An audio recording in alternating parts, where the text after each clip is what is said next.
Hey everybody, welcome back to the channel. Today we have another top 10 list for you all. Today I'm going to be sharing with you guys my top 10 fantasy adventure board games. This is one of my favorite genres within this hobby. These are fantasy themed games where players are taking on the role of a group of heroes or adventurers who are traversing the lands, exploring the lands. They are going on different quests. They are encountering different bad guys. These games usually involve some type of leveling up system where players are improving and upgrading their characters as the game goes along. So without any further ado, let's get straight to the list with my number 10 fantasy adventure board game, which is a game that's no longer in my collection, and that is Mistfall, in particular Heart of Mist, which was the sequel to the original Mistfall. Now, the reason this game is no longer in my collection is because I found, as I played it more and more, that it really just wasn't for me. I really wanted to find a house rule to accommodate this game to my liking. I probably should have done more work investigating and researching, seeing if other players had already created these house rules, because the problem with this game is that it's a little bit too difficult and too convoluted. And I don't mind one or the other, but the combination of the two kind of made this game really a challenge just to even bring it to the table. Now, this game does have some really cool innovations, or not necessarily innovations, but mechanisms. For example, the idea that the player's deck of cards, which are the cards that they're using to carry out their actions, those cards also serve as the player's life. So as they're spending these cards, they have to find a way to refresh their deck, get those cards from the discard pile or from the destroyed pile back into their deck, because when they run out of those cards, then they are dead and eliminated from the game. So I find that to be a neat concept. There are a good amount of missions or quests, scenarios within the base game. I think there's like 6 or 7 of them. So there is a decent variety there and a good amount of characters for players to choose from. Clerics, you got warriors, you got rogues, you got all these different types of characters. And they all differ from one another. The cards that they have in their deck, the cards that they could acquire throughout the course of the game. There is a little bit of a deck building type of system going on as the game progresses. You are acquiring different cards as you gain experience points, and you're adding them to your deck, which not only increases your life, but they also give you additional and more powerful abilities for you to carry out. Again, as I mentioned, the game is a little bit convoluted. It is a heavy game, definitely a very heavy game, and again, very, very difficult. I never won at this game, never even came close, and eventually got to the point where it was more frustrating than satisfying, which is why I had to get rid of the game. However, I do recognize some of its positive qualities, and because of that, it made it to my number 10 on this list. Now let's move on to my number 9 on this list, the fantasy adventure board games list, and that is the classic, the original in this genre, and that is Talisman, originally designed and published in the early 1980s by Games Workshop. And this game here is basically fantasy or D&D meets Monopoly, because this is a roll and move game, and a lot of people are not going to be attracted to the fact that this is a roll and move game. You roll the dice and you move your character or your pawn as many spaces as the pit value of the dice, not more, not less,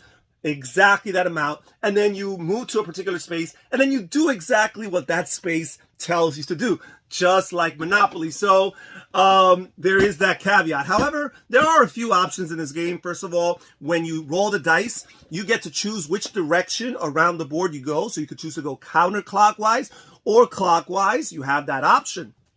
Some players play with a house rule where you roll 2 dice and you can either pick to move one of the dice values or the other, or a combination of the two. So it gives you a little bit more of options. And a lot of the people that play this game and still play this game and still enjoy this game is because they play it heavily house ruled, and that's myself included. I introduced lots of house rules to this game, in particular to combat the game length. This is a very long game if you play as the rules are written. So I make lots of modifications so the characters kind of start the game a little bit more powerful in order to go through the game a little quicker. But it's really cool because you have all these different characters that you can choose from.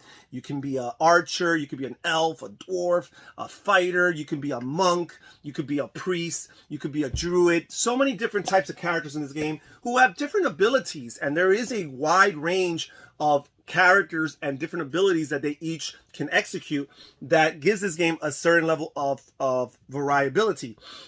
Also, all the different encounter cards that you choose from, there's so much stuff out there. All these different types of monsters within the fantasy lore, you will encounter them in this game. Pretty simple game, definitely beers and pretzel type of game, light game, a game you play just to have some laughs, just to have a little bit of fun. You do not play this game in order to have some deep strategic experience. But again, it has to get a nod because of its innovation. It's pioneer in this category of board games, again, originally designed in the early 1980s. My number 9 fantasy adventure game, Talisman. Now we move on to my number 8 fantasy adventure game, and it is Tiny Epic Tactics. And quick little warning here, Tiny Epic Quest did not make it to this top 10 list. That is probably the game that Tiny Epic fans think of when they think of fantasy adventure and the Tiny Epic lines. But I'm going with Tiny Epic Tactics. The truth is, I'm not much of a fan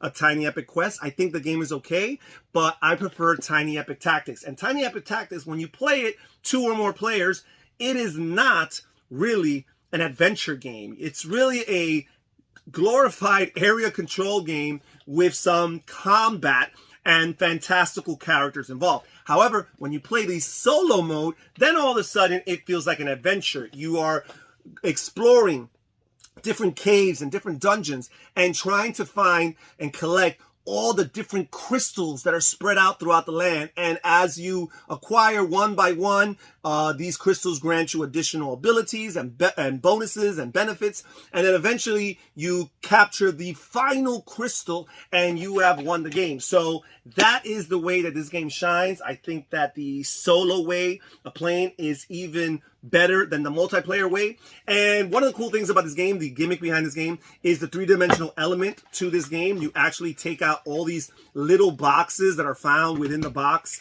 And these boxes, including the main box itself, serve to create the terrain on which players are playing in. And when you're doing the solo mode and you go into a dungeon, you flip over these little boxes and you see the inside of the box, and that has different spaces that the players can move through. And there's different size boxes here, representing different size caves and terrain features. Really cool. I like the gimmick. It actually works. And again, I like the game, in particular, the solo mode. My number 8 fantasy adventure game, Tiny Epic Tactics. Now we move on to my number 7 fantasy adventure game, and that is Runebound 3rd edition by Fantasy Flight Games. This game is out of print, hard to find, especially at a good price. And this game here takes place within the Terrinoth universe. That is the flagship fantasy universe for Fantasy Flight Games.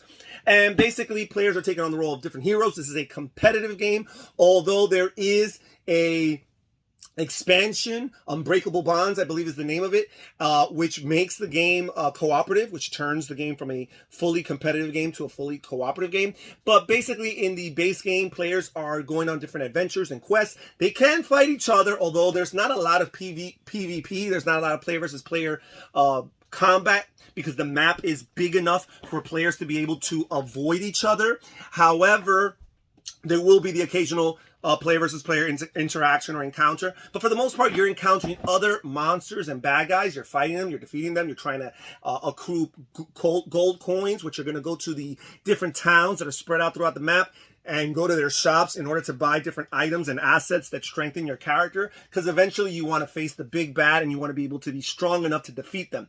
And the scenarios in this game are really, really hard. Now, one of the things that keeps this game from being higher on my list is the fact that, first of all, there's not that much content to it. The base game has 2 different scenarios, which is okay, and there are some expansions that you can buy, and when you buy all the expansions, all of a sudden you have 4 scenarios. That's not terrible, but I would have liked a little bit more variability. Second of all, the other thing that hurts this game for me personally is the combat system. You are casting these tokens, these discs, and you're casting them 2-sided, and basically they represent your weapons and your items, and one side has one ability and the other side has another ability. You probably want to prefer one side versus the other depending on the encounter, and you flip them, you cast them, and then where they land, you trigger those actions one by one. and you go back and forth throughout the course of several rounds of combat and see who gets knocked out first, you or your opponent. I do not find that to be such a satisfying experience, tactically speaking, or tactile experience. I prefer rolling dice. I even prefer card-based combat. But this system, while innovative, while new and unique, doesn't do it for me. But other than that, I like the narrative that takes place, that unfolds across the different scenarios in this game. I like the artwork. And I like most of the adventuring and exploring that takes place in this game. The combat, which is a big part of the game, is the only thing that kind of hurts and keeps it from ranking higher. But if that combat style I described sounds fascinating to you, then this is definitely a game you want to look into. My number 7 fantasy adventure game, Runebound 3rd edition. Now we move on to my number 6 fantasy adventure game, and that is Legends of Andor. And this right here, designed by Michael Menzel, who's actually notorious, or not just notorious, but famous for being a very good board game artist. That's his claim to fame. He's not really a designer, although he has made a few board game designs at this point. But this was his first attempt at a board game, and it's a very successful one. And this is definitely the most Euro-style fantasy adventure game of all the games on this list. First of all, the artwork is beautiful because, as you can imagine, Michael Menzel painted it himself. He penned it himself. So the board looks amazing. That's what really he's known for his boards.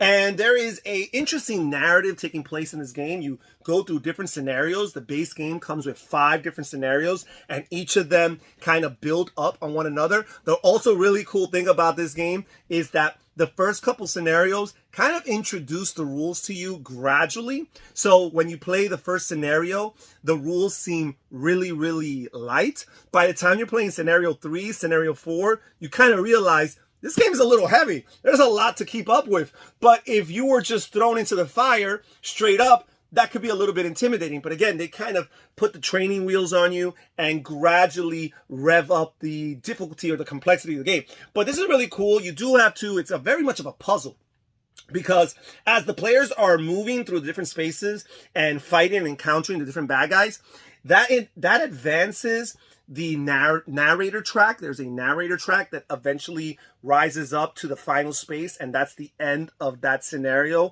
And if you haven't accomplished your objective, you've lost the game.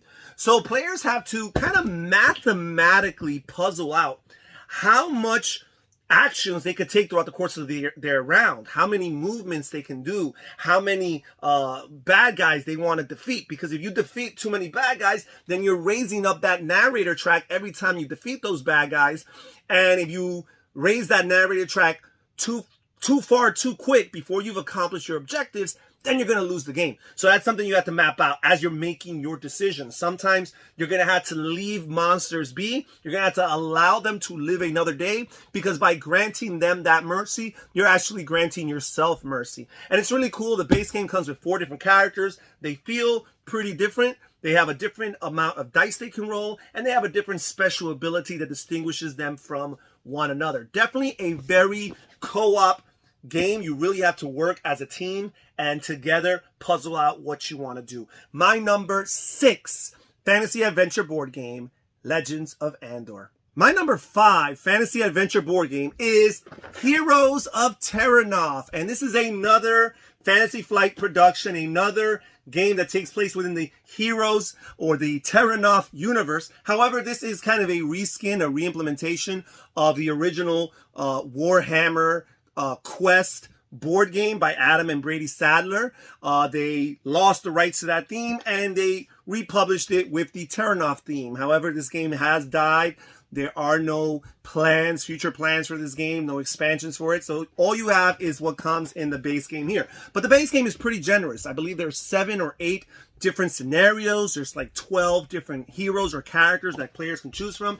And this is a fully cooperative game where players are going through the different scenarios, and each scenario has 3 locations. And you're exploring each of those locations one by one.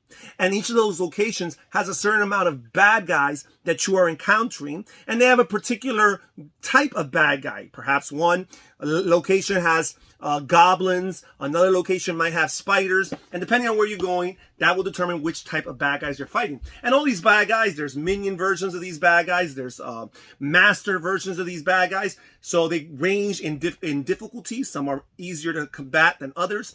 But I really like this game because basically the actions are governed by 4 different cards that players have. Each character has 4 particular cards based on the 4 different action types that a player can take. One card is your explore card. Another card is your attack card. So you got explore, you've got attack right here. Another card is your aid card, which you use to help your allies. And then finally, your 4th card is your rest card, which you use to refresh yourself and heal yourself from any wounds. Now, the challenge of this game is that each turn, a player can carry out a certain amount of actions, and they indicate that by rotating that card 90 degrees and executing its action. However, you can never use that card's action again until you choose to either rest, which allows you to refresh all your action cards, or until you trigger some other type of action that allows you to refresh that card and rotate it back 90 degrees. So trying to manage that, trying to figure out that challenge, that puzzle, if you will, is the crux of the game, because you cannot just keep on doing the same action over and over again. I like the fact that as the game progresses, you're kind of leveling up your characters in game. So after a certain amount of objectives have been accomplished, the players are going to change or exchange one of the weaker action cards for a stronger action card. So you can choose to get rid of your level 1 explore card and exchange it for a level 2 explore card, and all of a sudden you're even better at exploring than you were earlier in the game. Really cool, really fun. Again, the one knock in this game is that there will be no expansion content, but the base game alone comes with a decent amount of scenarios. My number 5 fantasy adventure board game, Heroes of Terrinoth. Now we move on to my number 4, and my number 4 is The Lord of the Rings, the living card game. And this game here, it's such a fun game. I really enjoy it. It actually might be my favorite game in this list, just from a pure gameplay perspective. However, as far as the theme of the list goes, the fantasy adventure aspect, I do find that the first 3, the top 3 board games, make me feel that more than this one, and I'll explain soon why that is. But this game here is the kind of like the original cooperative living card game from which Arkham Horror, the living card game, and Marvel Champions eventually stemmed off from. But this game here is a co-op game or a solo game. I do prefer to play this game solo. I think it's just where this game shines. And each player or character, each player is controlling 3 different heroes. So you got 3 heroes. You're not one character. You're controlling 3 different heroes. And these heroes give you different powerful abilities, and they accrue resources for you throughout the course of the game. And you're using these resources in order to pay for different cards, different action cards, different attachment cards that strengthen your characters, additional allies who are not as strong as your heroes, but they are helpful. And you're using all these cards and these characters in order to go on different quests. This is a card game strictly, so you do not have a map that represents your locations. Instead, you have different cards that represent the different locations that players are trying to explore. And as they go through these different locations, they're also encountering different bad guys from the J.R.R. Tolkien universe. And these bad guys, again, they range in level of difficulty.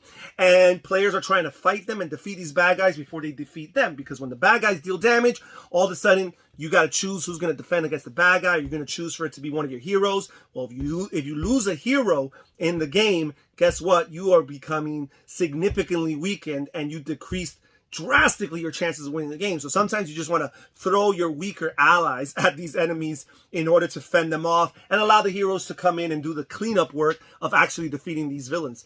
And there's so many different scenarios, so many different quests that you could go on with different objectives, different end game goals, and different in-game mechanisms that change the gameplay, or at least change the direction and feel of the game from game to game. Lots of variety. I haven't even played anything outside of the first cycle. I've only played the scenarios in the base game and a few of the scenarios in the first cycle. And there's so much content out there, there's no end in sight. But even so, in my limited exposure to the game, I've had so much fun. The deck construction is such an enjoyable experience. A little bit of work, so that's something to keep in mind. This is not a deck building game per se, but a deck construction game where you're pre-constructing a deck before you even play the game. So some people aren't into that kind of work, but for some people that's kind of like a game in and of itself. And if you're that type and you like living card games and you haven't played Lord of the Rings, the living card game yet, you definitely have to try it. My number 4 fantasy adventure game, the Lord of the Rings, the living card game. Now we move on to my number 3, and my number 3 is Mage Knight. And this game here, designed by Vlaada Chvátil, is such a popular game. A lot of people are going to wonder why I put it this low. Other people are going to wonder why it qualifies for this list at all. This is definitely a fantasy adventure game to me.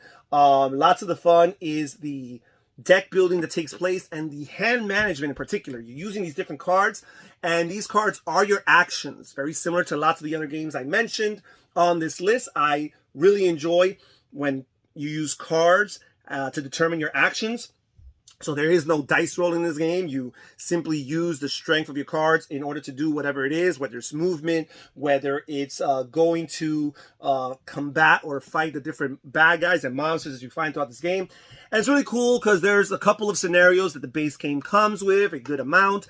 And depending on that, that determines the configuration of the map layout. It determines what your objective is as players. And this is a competitive game. So if you're playing multiple players, each player is trying to be the winner. It's trying to be the player to get the most victory points depending on that particular scenario. And each hero is slightly different than the other based on their starting deck. But as the game progresses, they start to distinguish themselves even more because, again, there's a little bit of light deck building taking place. You are acquiring a few cards throughout the course of the game that change and improve your character's abilities. I do enjoy the combat system of trying to map out the puzzle of which cards are you going to need in order to defeat the type of bad guys that are present on the land right now.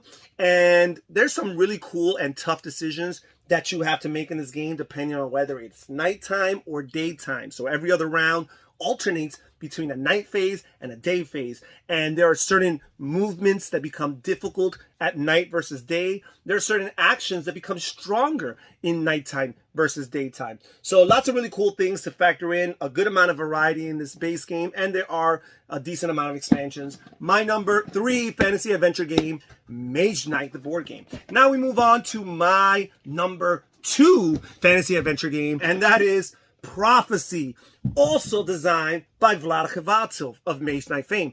And this was Vlaada Chvátil's first real big hit in the board game industry. This came out in the early 2000s. And I'm going to say that this game is my favorite Vlaada Chvátil fantasy adventure game over Mage Knight. This game definitely gives me some strong Talisman vibes, but all of a sudden, it's a Euroized version of Talisman. First of all, you have this board which represents the land. And I alluded to earlier that one of the reasons why I really like my top 3 board games is because there's the physical component of a board, a map that you're actually traveling through. Some of the games lower down on the list are strictly card-based, so there is no actual tangible representation of your location other than a card or two. But here you've got the land and you go around this board and you move. And it's very interesting because players are kind of limited in their movement. you can only move one space to the left or one space to the right. There's no dice rolling for movement. However, you can use money. You accrue money throughout the course of the game. And the money gives you the ability to ride a horse, which now all of a sudden, instead of moving one space, you can move 2 spaces. The money can also let you pay if you are at a magic portal. And you can use that magic portal, if you pay, to travel all the way from that magic portal to any other magic portal that's on the board. You could also use that money to pay if you're at a port. And you could take a ship from that port to any other port that's in the board. So there are some options as far as travel is concerned. And the players are going through these different spaces, and they're doing these different encounters. Some of them are just decision-based encounters where a player has to make a choice or roll a die and determine the outcome. Others are bad guys that you're fighting in order to gain gold potentially and experience points. And the variety of the different bad guys in this game, it's really cool. This small little deck of cards comes with a decent variety as far as the encounters are concerned. And there actually are expansions for this game. I do own them, but I haven't played them yet. The base game comes with 10 different characters that, although subtle, feel different to one another because they have a different range of health versus magic and or strength versus magic. And your strength, as you increase your strength throughout the course of the game, you're going to be better at physical attacks. Your magic or willpower, as you increase that, you'll be better at magic attacks. Really cool. Again, 10 different characters to choose from. Lots of variety as far as the different items that players are accruing throughout the game. You have common items that are helpful, but not as helpful as your rare items. Players are also acquiring different spells and scrolls throughout the game that improve their characters. And they are going to their different guilds. Each character has 2 different guilds that they belong to. So, for example, the Enchantress here belongs to the Magic Tower Guild, and she also belongs to the Forest Camp Guild. And if she goes to those particular locations, she can use her experience points in order to acquire special upgraded abilities that give her unique actions from all the other players that are very, very helpful. And ultimately, players are trying to improve their characters, strengthen their characters, and they're trying to make it to these astral planes that are represented here on the board. And these astral planes have very special artifacts that they're trying to collect. However, each of these astral planes are being guarded by different guardians. You have a lesser guardian and a greater guardian, and you're going to have to defeat these guys. And these are even more powerful bad guys. You're going to have to defeat these guys before you can even get to the artifact. And after players have acquired a certain amount of artifacts, they have won the game. Or there is a way of playing where they can fight each other in order to compete for those different artifacts. Really cool. I really enjoy that game a lot. It's so much fun. It is my Euro fantasy adventure game of choice. My number 2 fantasy adventure game overall, Prophecy. And now we move on to my number 1. And if you've been watching this channel for some time, it probably won't surprise you. And that is Runebound 2nd edition. And I did have Runebound 3rd edition earlier on the list. I am one of the few people that think that both games have their value. Usually people pick one to the exclusion of the other. I do enjoy both games. However, Runebound is definitely my game of choice. While I do prefer some of the modern modifications of Runebound 3rd edition, in particular its artwork and graphic design, I enjoy the experience of Runebound 2nd edition all the more because this game here has so much more variety. The base game alone, I feel like, has more variety than Runebound. There are more heroes to choose from in the base game by far than there are in Runebound 3rd edition. There is only one scenario in the base game, while Runebound 3rd edition has two scenarios. However, there is so much expansion content out there, and it is hard to find, in particular for a decent price. But throughout the course of the years, I really have scavenged the internet and have found a way to get most of the content. I have almost every expansion out there. A few of the small packs have eluded me, but I've gotten almost every expansion, and I've gotten them for a really good price, all things considering. So when you combine the expansions, there's so much content, so much variety in the game. The combat system, I prefer the combat system so much more. You're rolling 2 D10s, 2 10-sided dice. You're comparing your modifiers to the number of the different bad guys that you're facing, and you're actually competing in 3 different types of battle at once. You're competing in ranged attack, you're competing in melee attack, and you're competing in magic attack. And you're going through these 3 different types of attacks, these 3 different phases of combat, one by one, round by round, over and over again, until either you knock out your enemy or your enemy knocks you out. And I find that so cool because as the game progresses, what happens is not only are you acquiring different artifacts, different items, different armor and weapons that strengthen your character, not only are you using your experience points and converting them in order to increase your attributes, but you're also acquiring powerful allies. And what these allies do is they help you fight these different bad guys across those different phases. So perhaps your character is really good at melee, but he or she might be weak at ranged attack or magic attack. Well, all of a sudden, you acquire or recruit an ally who's good at magic, an ally who's good at ranged attack, and now all of a sudden you got all the bases covered. Now you are good and strong at ranged, melee, and magic attack, and now those bad guys, they've got to watch out. Really cool. Again, the expansions add different scenarios that you can play to add variety to the story and the different bad guys you encounter. My number 1 fantasy adventure board game of all time, Runebound 2nd edition. And that's it for today's list, folks. Thank you so much for joining us here when Harry at Board Games. Please comment down below and tell me what's your favorite fantasy adventure board game. Which game on my list do you enjoy? Which game on my list do you think does not deserve a spot on it? I'm curious and interested in reading what you guys have to say. This is Harry saying take care, everybody. Stay safe, stay healthy, and have fun gaming. Bye-bye.